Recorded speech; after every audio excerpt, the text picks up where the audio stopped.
Our Fourth Amendment rights are also violated every time we try to board an airplane these days. The Transportation Security Administration is now beginning to use full-body scanners in airports across the country. These scanners are allegedly supposed to make us safer by taking images of our bodies that appear to strip our clothing in order for the TSA to determine if we are carrying bombs or weapons of any sort on the plane. Where is their probable cause? Where is the search warrant? Does the government have probable cause that every single person boarding a plane is a terrorist? In reality enforced by the Transportation Security Administration, the TSA. But as CBS 2 investigator Pam Zeckman reports, thousands of travelers have complained that some of these screenings can become abusive, even X-rated. For arguing with a TSA agent, this woman winds up being slammed to the floor. She's filed a lawsuit. I kept begging them over and over again, get off of me, get off of me, get off of me, and they wouldn't stop. And it wasn't enough for another woman to show TSA agents nipple rings that set off a metal detector. The agents forced her to take them out. I had to get the pliers and pull it apart.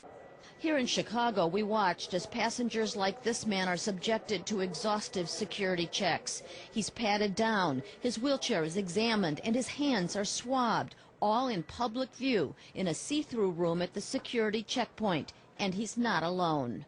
It's humiliation. 71-year-old Robert Perry was also taken to a room like this by a TSA agent when his artificial knee set off the metal detector. He yelled at me, "No, get the belt off. I told you to get the belt off." So I took the belt off. He ran his hands down over and pulled the pants down. They went down around my ankles. At that point, Perry was standing in his underwear in public view. He asked to see a supervisor. That made things worse. She was yelling, "I have power, I have power, I have power." The power to stop him from flying to Florida with his wife that day to celebrate their 50th wedding anniversary. Make you feel like you have no rights. Perry says he always alerts TSA agents about his metal knee and wonders why they can't just check his leg. If somebody told me that I'm going to save the people on the airplane by taking my pants off out in public on there, I wouldn't mind doing it. But this was not necessary. TSA officials say that when the metal detector goes off, their agents must resolve what caused the alarm. But experts say it's important to use common sense when balancing security with customer service. Carlos Villarreal is the former director of security for the Sears Tower. He says proper training is crucial. When you're wanding somebody and you can identify which point or which part of their body set off the alarm, that should be sufficient to clear a person. But all too often, it's not sufficient for 16-year-old Michael Angone. She frequently flies as a member of the Chicago Children's Choir. I've had to completely take my pants off and show them like my entire leg before.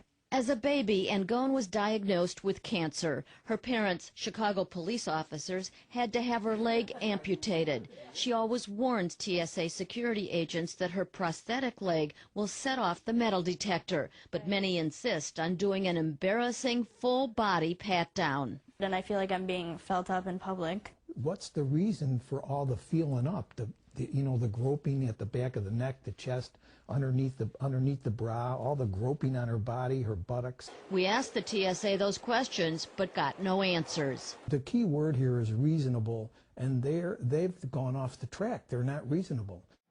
The TSA did not answer our questions on the Angone and Perry cases, but the agency has announced that soon passengers who set off an alarm that cannot be resolved will have a choice: agree to a physical pat-down or what some believe is an even worse invasion of privacy. Soon, O'Hare will get its first advanced digital X-ray machine. It allows TSA agents to see through clothes and discover any hidden weapons. Critics liken it to a virtual strip search. Unfortunately, these machines violate our Fourth Amendment rights. Yes, everyone wants to feel safe when they board a plane, and the government claims that they will make us safer by taking away just a little bit of our liberty. But I'm reminded of what Benjamin Franklin said: "Those who would give up liberty to obtain safety deserve neither liberty nor safety." Remember the Ninth Amendment? Any rights not listed or written in the Constitution cannot be construed to deny us of the rights retained by the people. Isn't dignity an inherent human right? Don't we have a right to our dignity? These full-body scanners steal that right away from us. But that will be discussed in future videos. I hope you have found this video to be informative and thought-provoking. Remember, throughout our lives, we are not often reminded of our rights. But now that you know your rights, don't be afraid to assert them. After all, they are your rights. From Independence Hall, I'm Jason Buckley.